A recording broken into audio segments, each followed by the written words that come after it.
according to the committee report, they believe they can redefine what the song stands for by acknowledging its history.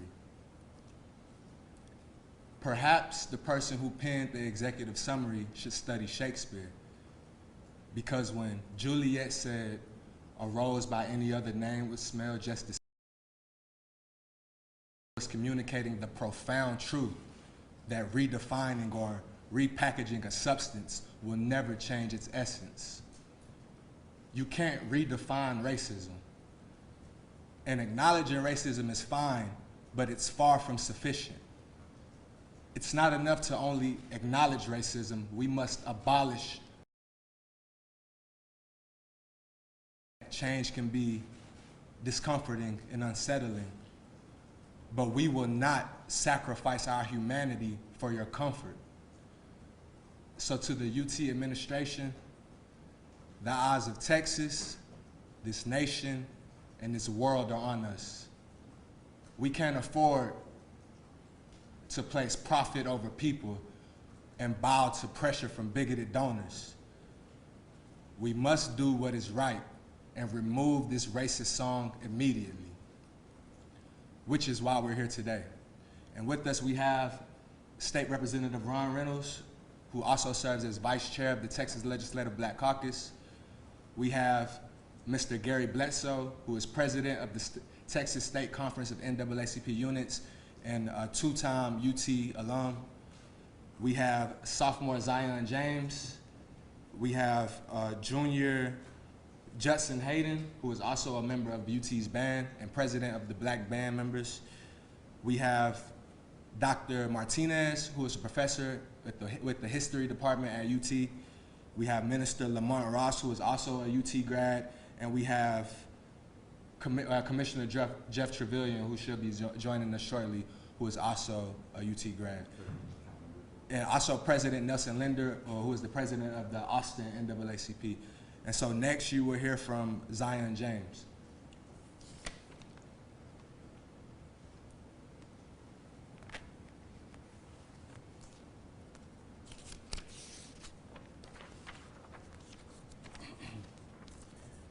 Good morning, all.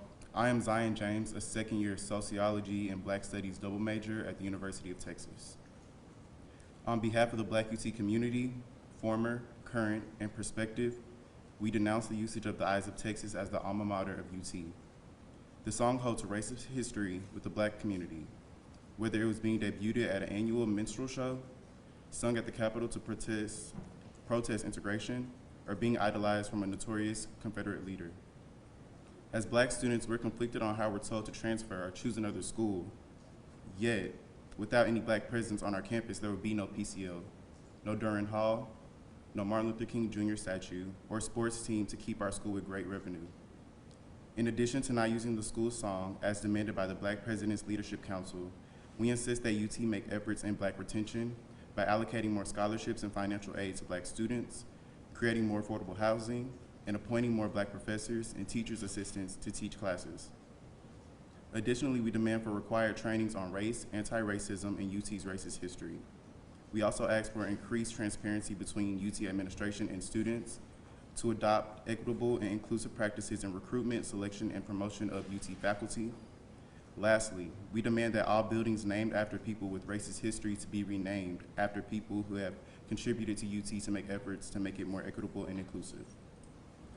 To remain updated on undergraduate efforts on these demands and much more, please reach out to our Black President's Leadership Council on our campus. In closing, I ask all those who oppose these demands and the countless others that we have, in 10 years when someone asks, where were you and how did you feel about this time that we're in? What side of history do you want to be on? Thank you. Next, we'll hear from Judson Hayden. Hi, everybody.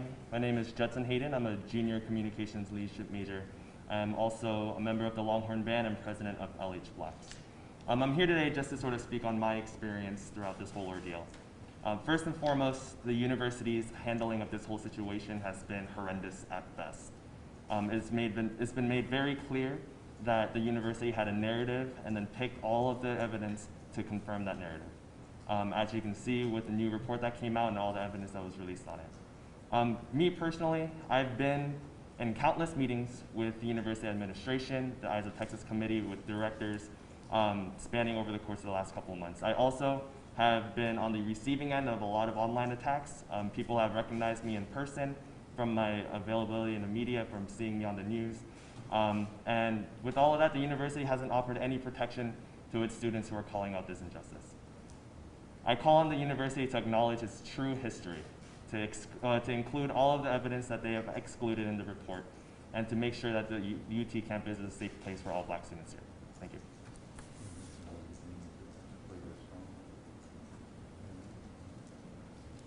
Next, we'll hear from Representative Ron Reynolds. Thank you, Anthony Collier. And I want to commend all of the students for being courageous and bold, because it takes courage to stand here and talk about your school. I mean, you're literally risking yourself when others tend to be shy and don't want to, attack. I want to commend you for being bold and speaking truth to power. I am proud to stand here with the students and with the Texas State NAACP. I'm proud to serve as the legislative liaison for the Texas State NAACP, and working with Mr. Gary Bledsoe, who you'll hear from next. And this was brought to me early on by Anthony Collier, who is really the epitome of what you want to see in a student, someone who's hardworking, someone who's committed and dedicated to their studies. And he has really been a real trailblazer. He worked for me here in the legislature as my legislative director last session. And he has been a phenomenal exemplary student at the University of Texas School of Law. And in fact, he didn't say this, but he is currently now the chair of the National Black Law Student Association, which is the largest African-American student association in the country. And so he has been a tremendous leader as well inside and outside the classroom. And that is what you want to see. And so my presence here today is to let you know that the Texas Legislative Black Caucus has reached out to the university. We have had direct communication with the president, President Hartzell, and also I believe he was the chair of the committee who did the study, and Dr. Reddix. And we have had intimate conversations, and we are continuing dialogue. I want to say that we are acting in good faith. We, as the Texas Legislative Black Caucus, are against the continuation of the Eyes of Texas song. We're unequivocal about that. But we want to seek a remedy, and we want to let the university know that we are going to continue to engage with them, as Dr. Hartzell has said that he wants to do. And so even today, after this press conference this evening, we are going to have a conversation. And I am optimistic that with some of the new evidence and the students who are engaged, we made it very clear that the students have to be at the table, because at the end of the day, that's what it's about. Making sure that the students have a climate and an environment that they can learn and experience the whole college life without, worrying about discrimination, worrying about any form of racism or bigotry. And we know that we're in a climate right now that a lot of young people are very socially conscious, and that movement really started upon the brutal death of George Floyd. You saw it across the country. You saw it in Texas with students. You saw it all over this country. People marching, people protesting. And so there is a social consciousness that we haven't seen really since the Civil Rights Movement, where people are engaged and people are removing epithets of racism. That's statues here at this Capitol, on the University of Texas campus, and all across this country. There's a movement, a renewed movement to remove symbols of hate and bigotry, because there is no place for it.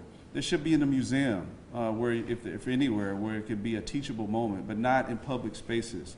And so we're looking forward to continuing to foster a relationship, a amicable relationship with the University of Texas, and the president has made that commitment.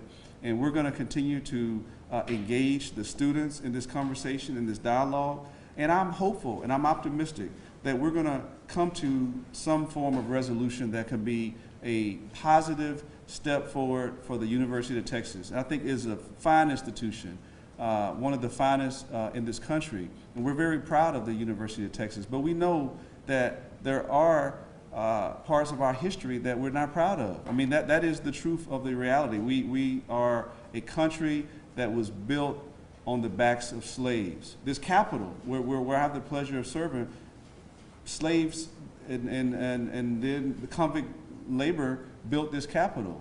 And so there's a lot of history when you look at this country, and we have to be truthful about that racist history. We can't, whitewash it. We can't pretend like it doesn't exist. It is real, and the University of Texas has to own that. And I'll end by this. I mean, former President Kennedy said it best. He said, "Let us not seek the Republican answer or the Democrat answer, but the right answer. Let us not seek to fix the blame for the past. Let us accept our own responsibility for the future." And I hope that the University of Texas will want to be on the right side of history, will want to continue to work with the students, continue to work with the Texas State NAACP, continue to work with the Texas Legislative Black Caucus, so that we can, make sure that we create a great environment that it is welcoming for all students, but particularly those who have historically been left out, African American students. We know the history of the university where once African American students weren't welcome. But I'm proud that there has been some progress that has been recently released, that their enrollment numbers are starting to go up. I believe that now it's a little bit over 6%. That's nowhere close to where we want it to be, but at least it's in an upward trajectory. That African American retention is up. African American scholarships are up. And so I'm proud of your demands that I heard you roll out today. I think those are great demands, and we're going to continue to work to see that the university acts in good faith and acknowledges your concerns, and that there's no reprisal, there should be no retaliation, and I've got that commitment from the president of the university. So we're proud to be here today, standing in solidarity with the students, with the alumni, and with the Texas State NAACP. Thank you. Next, we'll hear from Mr. Gary Bledsoe.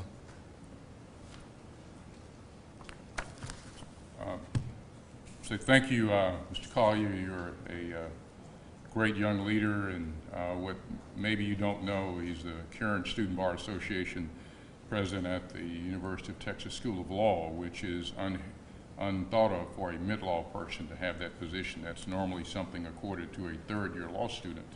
So that shows the kind of leadership that he has been demonstrating. I have a statement, and I have copies for the media if you want to pick up copies after I speak. I want to thank the students for all of their courage in being here, because it takes a lot of courage to be here. And I want to say one thing that should be clear and maybe hasn't been understood completely, and that is that the students stand pretty much in unison. You have the elected bodies of the University of Texas, the representative bodies from the African American student organizations, and the athletes, all joining in together to say the song should be eliminated. Now, what is the university supposed to be about if it's not about the students? And the students have spoken loudly and strongly about the need to eliminate the use of the song. It makes you wonder, of course, what this might all be about. Because one thing that we can rest assured, and that is that these actions will not produce a national champion on the football field for the University of Texas, because they're given good reasons to many recruits and others to say, I want nothing to do with that university. The Texas NAACP is proud to stand with so many great students and student organizations, concerned faculty and staff, and alumni of the university, along with a number of concerned elected officials such as Representative Ron Reynolds, Commissioner Rodney Ellis, and Commissioner Jeff Trevelyan. We oppose the decision by the President of the University of Texas to keep "The Eyes of Texas" as its official song, despite the song's racist origins and history and its humiliating impact on African Americans. The student government and student athletes all spoke in a unified voice against the continued use of this song. We want to make clear that the report issued by the 24-member committee should not be used to sanitize or justify a song that debuted in minstrel shows with lyrics that were embraced because of lore that connected them to Confederate General Robert E. Lee. In fact, we think the work is incomplete, but as it stands, it clearly supports the elimination of the song. UT seems to think that because the song's lyrics are not overtly racist, that there's no harm, no foul. It's unconscionable that UT officials have not thought about the matter from the impact on black people, that the song is mired in the racist traditions of minstrel shows and blackface-wearing white students. We will continue talks so they understand the impact and facts. The minstrels were performed to degrade and mock African Americans as a form of entertainment for white people. That is as racist as it gets. Most of these facts were noted in the report. It is our understanding that the university will reconsider this decision based on new information if provided. Representative Reynolds and I have agreed to submit the new information from Dr. Martinez in the hope that the university will reconsider the use of the song so that all students will feel respected and wanted when they attend the university. Hopefully they can find a school song that unites instead of divides. I want to say finally that the university hopefully will receive this information in good faith. Dr. Martinez has done good research to show that the work of the 24-member committee was incomplete, and he helps to complete the story. And so some of the things that were not clear based on the research that was done by the committee are clear based on the research of Dr. Martinez. Thank you.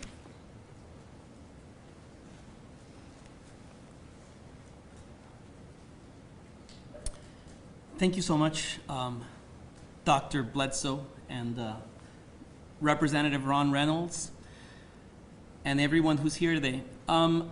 My name is Alberto Martinez. I am a professor of history at the University of Texas at Austin, where I've worked for 16 years.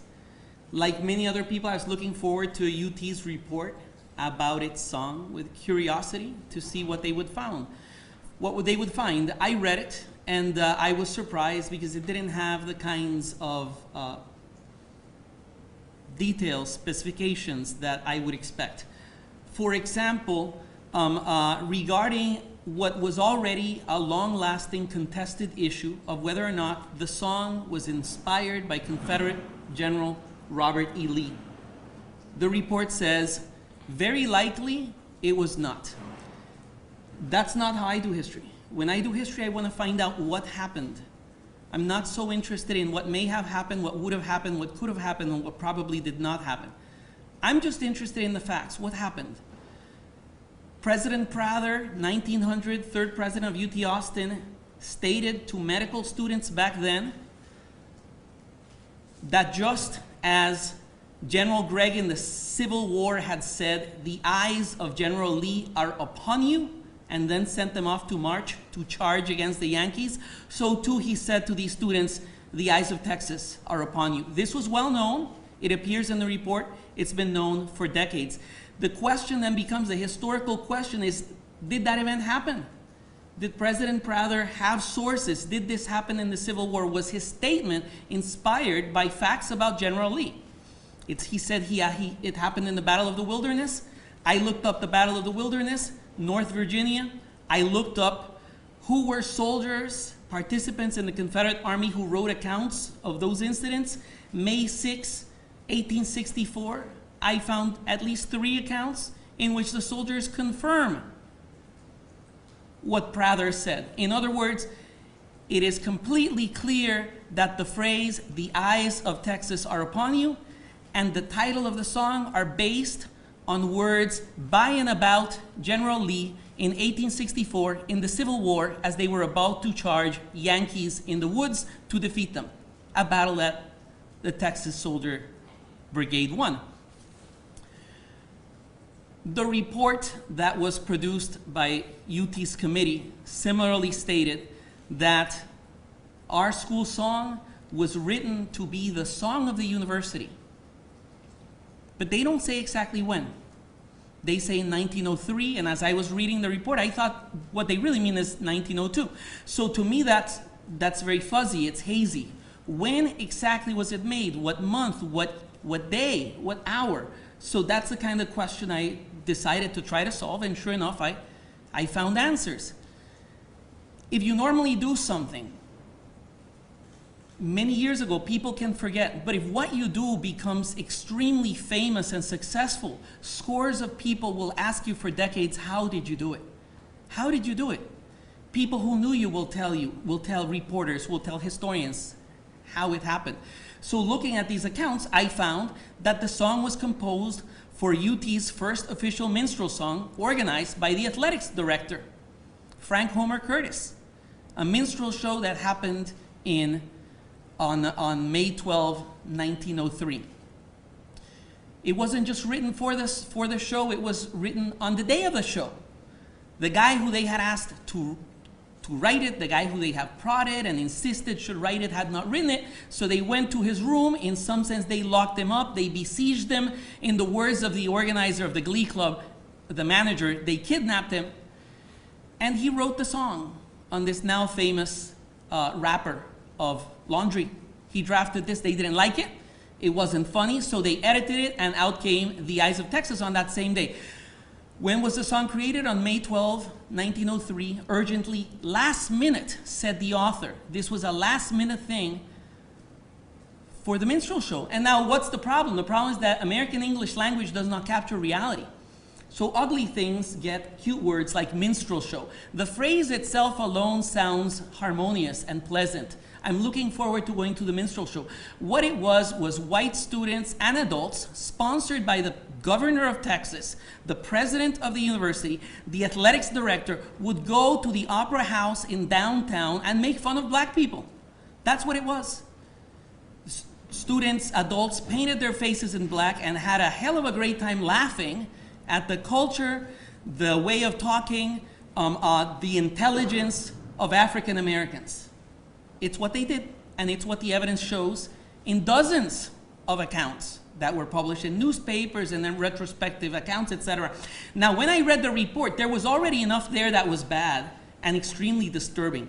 And before I read the report, there was already enough there that was extremely disturbing. For decades, people have been complaining about this song. For decades, they have been ignored. For decades, the eyes of Texas have not been upon them. Students have begged to even have not the Tower Bell play that music, and they've been ignored again and again and again. Most newspaper articles, maybe every single one that I've read since summer 2020, have ignored the fact that the two governing bodies of students of our university have condemned this song and have officially requested in writing that this song not be the song of the university. That is student government and the Senate of College Councils, both in 2020.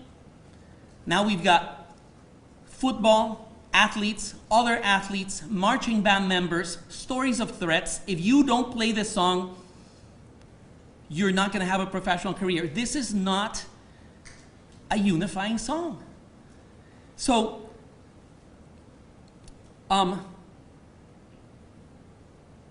to me, before I walked into this, the song was a song I've sung. It's a song that I've enjoyed at the stadium, so I can understand how the people of Texas who have loved the song for decades, since they were kids, going to the stadium and singing the song with their dad, I can understand how they loved it. But what I didn't know when I sang the song, what I didn't know was that the song was based on a clearly racist song. So what I did in my account is I put together the song alongside the song on which it is based, which is the Levy song. A song that has the N-word twice and talks about how the black man is most happy when he's finally out of jail. So this song, with which white students at Princeton, Wesleyan, Harvard, etc. made fun of black people for many years, was copied, paraphrased by UT Austin students in 1903 in such a way that some of the same phrases are intact from the song. How many other universities do we know that have a school song that is based on a racist song that uses the N-word twice? How many? Ole Miss gave up a song. We talk a lot about change. What starts here changes the world. How about we do some change at UT? Why is UT so slow to change? Now the problem is it's not UT's fault. UT does not have a democracy, so certainly there was no poll of the faculty, there was no poll of the students, there was no poll of the athletes, and there was no poll of the marching band. Instead, administrators, mainly anonymous administrators, represented by our president Jay Hartzell, decided that this song would stick no matter what the black students said in the summer of 2020. They decided, and after they decided, they created a committee to justify the decision. That's not how these things should work. The evaluation should, of course, come after the facts are disclosed. So anyhow, I'm glad to have been able to contribute to clarify why this song is so offensive. Now, I'm not clarifying it for African Americans or for people of color, who already know. If you say, well, that was first performed at a minstrel show, they already know that's enough for them to understand how bad that is. I'm not clarifying it for them. I'm clarifying for the white people who insist on being comfortably, blissfully blind to how offensive it is to have a school song based on a racist song. I'm trying to clarify it for them. Now, bear in mind, history does not work as people think. People think that there are very few records and that whatever you know is what the history was. That's not how history works. I worked on my account for 15 days. That's like a thermometer. How many bad things do you find in 15 days? I find a lot. I find a lot of bad things. These students were in blackface, pretending to be workers on a railroad while everybody laughed. They imitated the speech of African Americans in a disparaging way. They sang racist songs and they laughed. So what actually happens instead is the longer you keep looking at something in history, the more you're gonna find. So my message to UT Austin is this is not gonna get any prettier, it's not gonna get any more comfortable, and we're not going away. Thank you all so much, and I appreciate your struggle. Dr. Bledsoe has suggested that I tell you where is my independent account of the historical origins of the song. If you write Martinez, Medium, Eyes of Texas, you'll find it in a search engine. Thank you so much. Thank you, Dr. Martinez. Lastly, we'll hear from Minister Lamont Ross, and then I'll close this out. I'm Lamont Ross, minister of the Marcellus Avenue Church of Christ in Dallas, Texas, as well as a 2000 graduate of the University of Texas at Austin. As we have been talking today, really the thing that we are wanting is that the school live up to its name. It is called the University of Texas. As such, it belongs to the people of Texas. not a certain group of people, not rich people in Texas. It belongs to all people in Texas, and it should be as welcoming as the name suggests. When you have a school song that has racist history and it is sung at football games and basketball games, what it says to those who are in the stands, who are people of color, those who are on the field and on the courts who are people of color, that we really don't want you here. We are not as welcoming as the name suggests. And so we're asking that the school really just live up to its name and truly be the university that all Texans can be proud of. As we think about history, history often has a dark element to it. And one of the debates that is often had is, do we get rid of all the racist symbols and in a way whitewash history?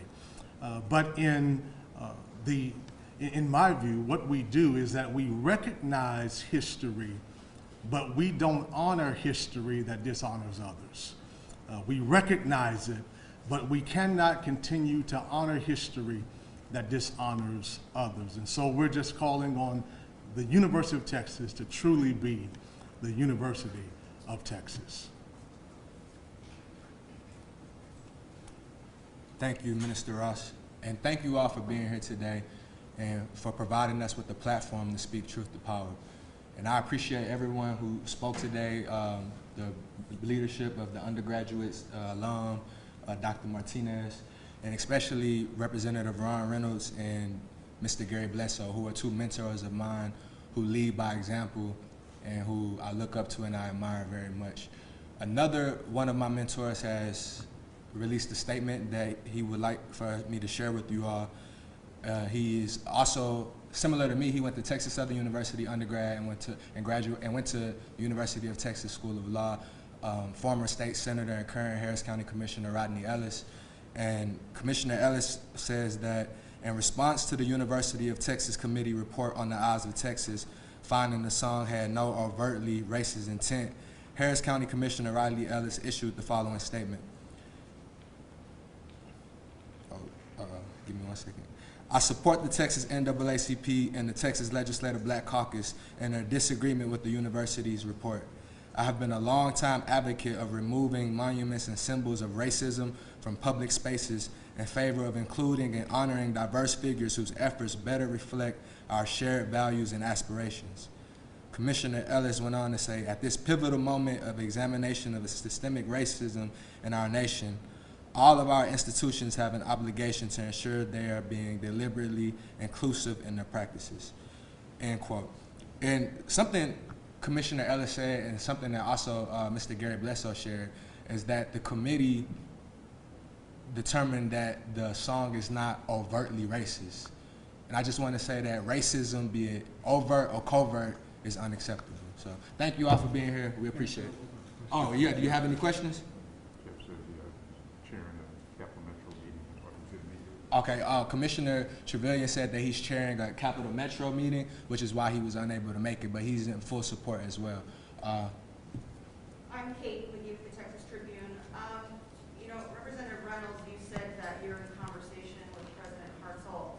UT have been pretty adamant that they are going to keep the song really no matter what. And so what is some form of remedy that would suffice for y'all if they continue to keep the song? Well, myself, along with some members of the Texas Legislative Black Caucus, have informed him that we're against the University of Texas keeping the Eyes of Texas song. The president did say that they were going to keep it, with the caveat that they're willing to continue to work to come up with other solutions. And the students named out some of their demands.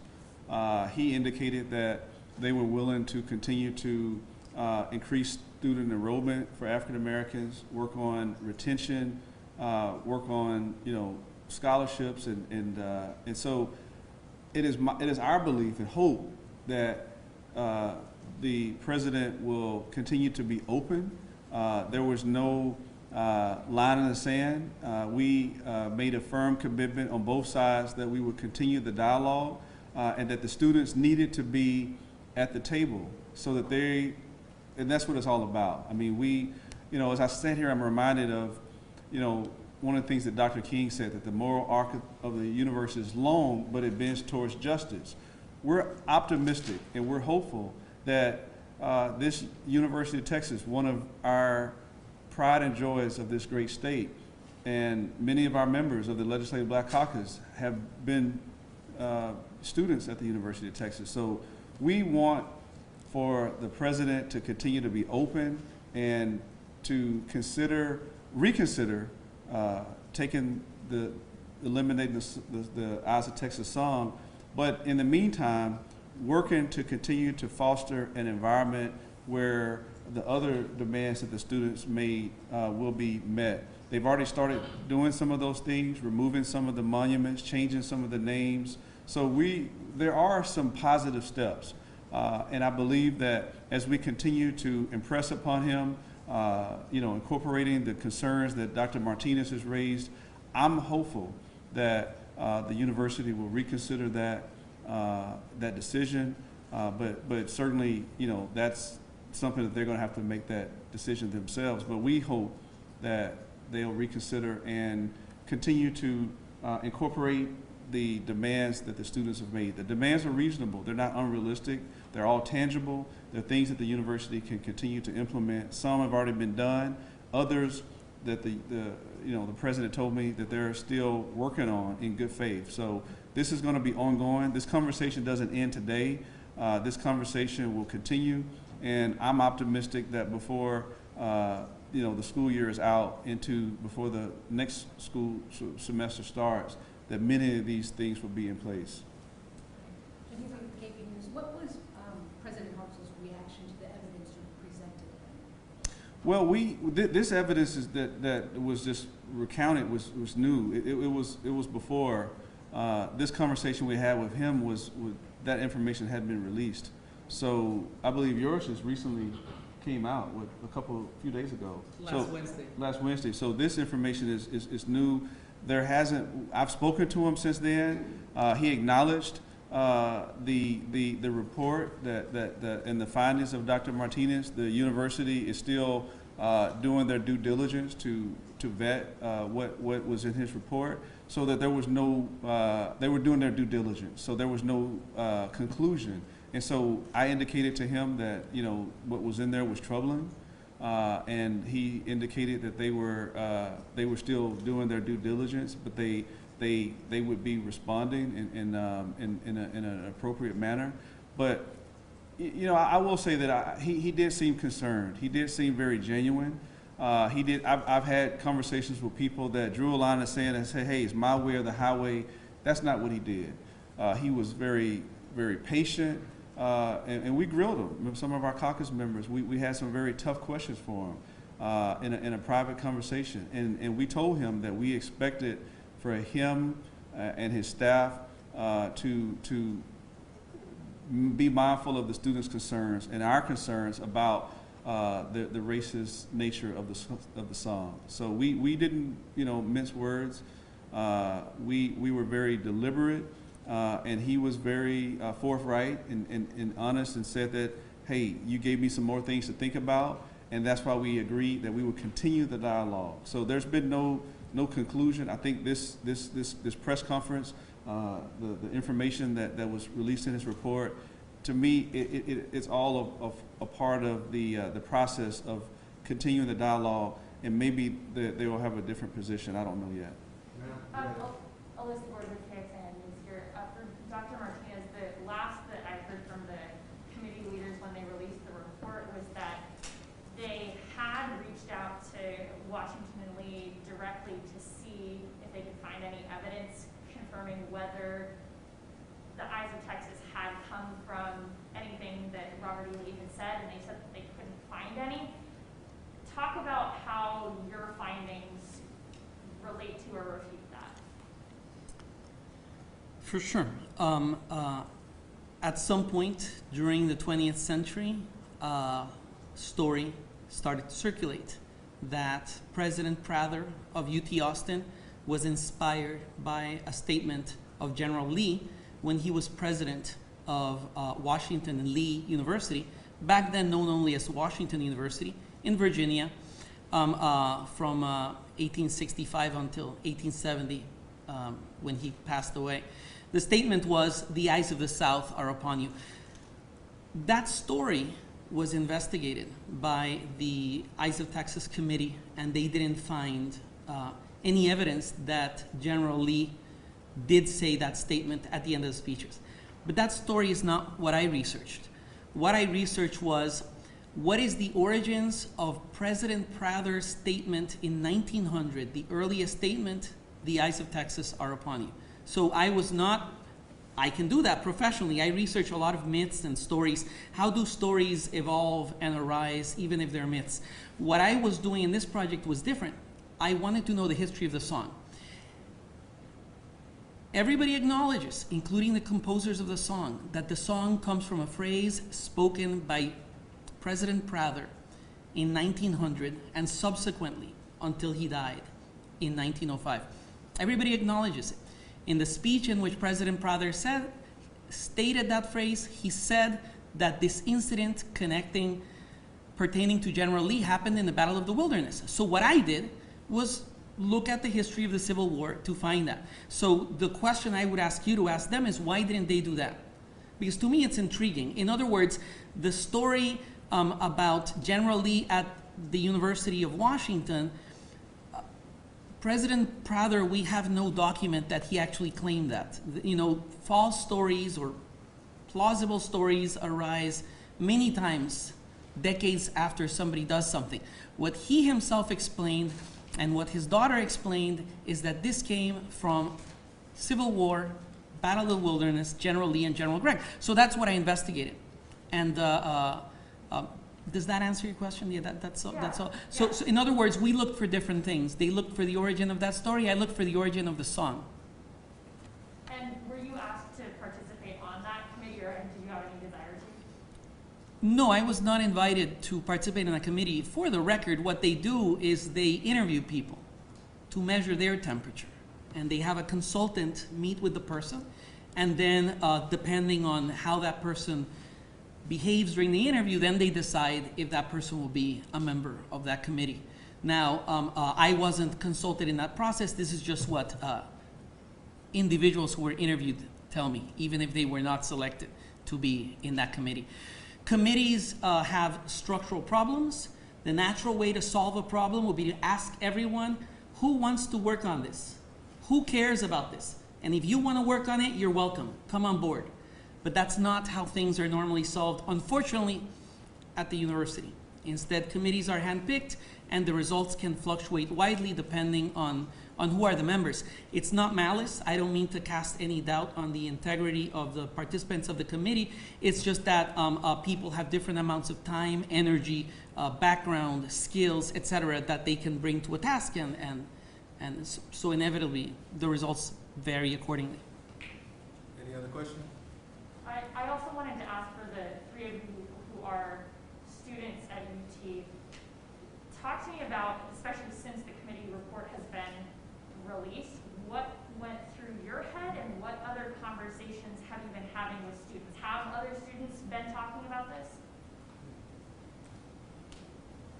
Yeah, so since the original, whenever the original one was released, like we read through it, my organization read through it, and we had sort of discussions about that, and it was almost like immediately after that the new report was read, and so we read through that and we had discussions about that.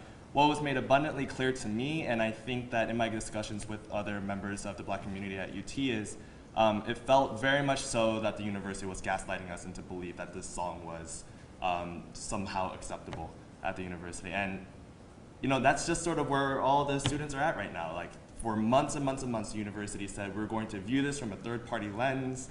We're going to see this for the actual history. We're going to write down the history. We're going to account this. But that's not what happened. The university, in my opinion, cherry-picked information and had evidence to support a narrative that they already wrote down. So, yeah, that's sort of where all the students are at, or where I'm at as a student, and in my conversations with other students, that's where we're at. Can you spell your first last name? It's JUDSONHAYDEN.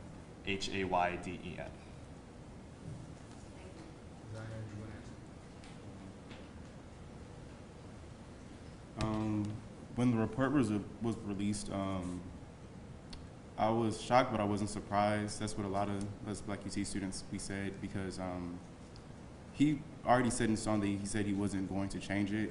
But it was a lot of factors behind it. For one, the committee was composed of like key players, of course, at UT, like, you know, the captain of the drill team and so much other people, which they have the right to be on the committee for it. However, when it came to Black students, I did not see a lot of representation of us. I did not see our Black Student Alliance president on that council. I did not see our key Black person, Brianna McBride, on that council, who has a key voice in the decisions that we make on campus for Black students. It was just disheartening to see, simply because I didn't see, not even because of representation, but simply because the people who are fighting for this and have been the key people in this were not on that committee at all. So it was just very, it was just very disheartening, and it was very disappointing to see. So, What is your name? I'm sorry. Oh, Zion James, Z-I-O-N James. So I had meetings with the execs of the Student Government Association and with the Senate of College Councils. The meeting that Representative Reynolds referenced with President Hartzell, I attended that meeting along with the President-elect of the Student Government Association and Chairwoman Collier of the Texas Legislative Black Caucus, and President Hartzell tasked myself and the President-elect of the SGA to work with President Hartzell and the committee to implement some of the committee's recommendations. So we have met extensively since the committee report came out, but we're still not satisfied. Have you guys been able to talk with any of the students who served on that committee? I spoke with one of the students who served on the committee. The current president of SGA served on the committee, and she has expressed to me that she's opposed to the song as well. So I have spoken with her before and after the committee report.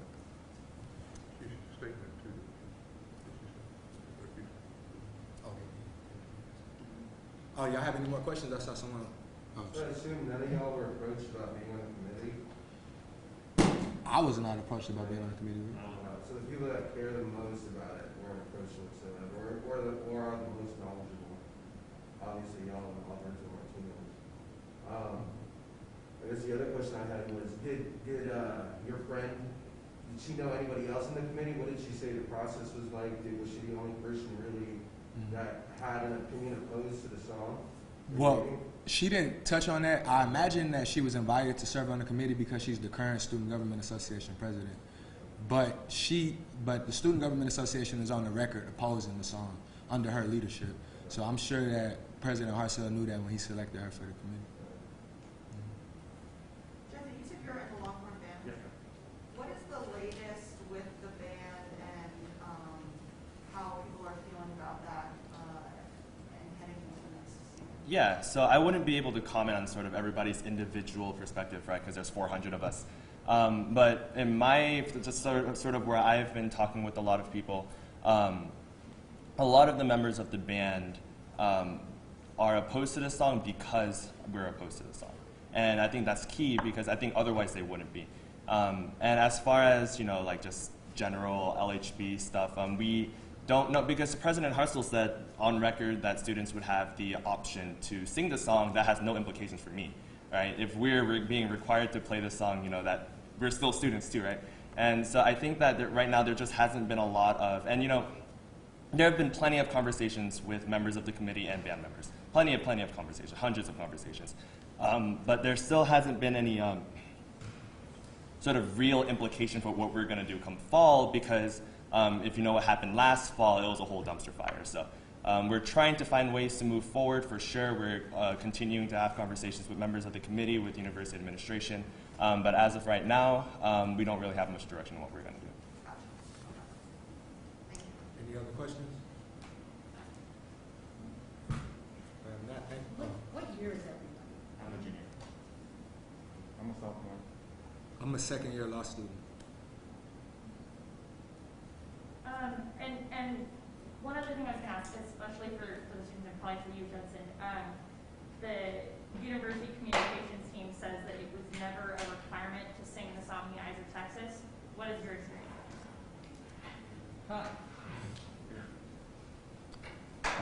Personally, I haven't been to any sporting events because of COVID restrictions and guidelines and etc.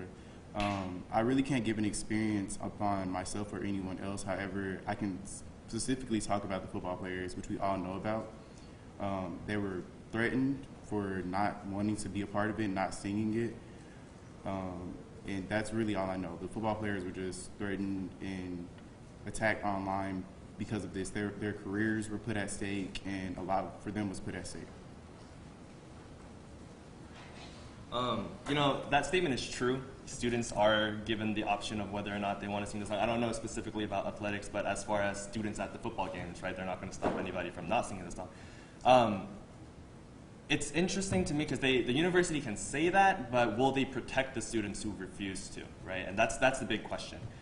Because if I personally go to a football game and my instrument's not at my face whenever the song is being played, what are the implications for me? What is the university going to do to protect me? And you know, like I said before, like we still don't know the answer to that. Is the Longhorn Band going to be required? I don't know. I wouldn't be able to tell you. And all of this, I just want to clarify that all of this, I'm just speaking on my experiences and definitely not trying to speak for anybody else or a group. But we just don't know, and that's a part of the issue. What do you play? Saxophone. Let me have one point to that. It's humiliating to be able to be required to sit for the song or to be in the presence when the song is played. It's not whether you have to sing the song or not. That is humiliating and denigrating to require you to be there while others stand and sing and pay homage or honor to a racist song. So that's the issue, not whether you sing it or not whether you stand, but whether you have to be there. In some ways, that is more problematic than a statue, because a statue you can walk by, but you're a captive audience when that song is played. Any other questions? I have one more question. Dr. Martinez, how long did it take you to find before you realized UT was wrong about their statement that this song was not racist? How long were you researching before you stumbled upon the truth that they're wrong? UT. In 2 days, I had found multiple things that are not in the report. Before I left for spring break, I read the report, I think, on a Tuesday. I left for spring break on a Friday.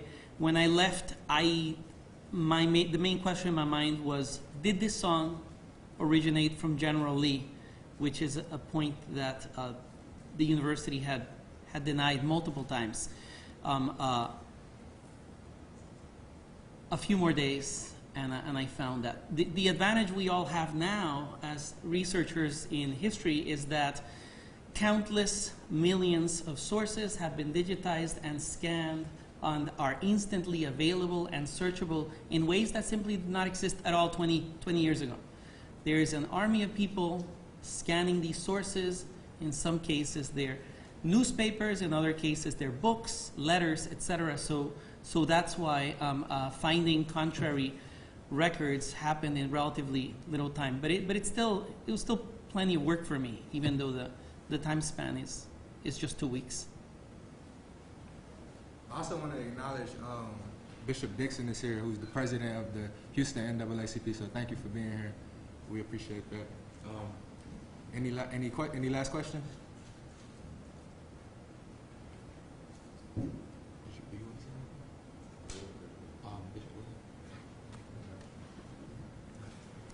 Let me say, first of all, thank you for leading this effort.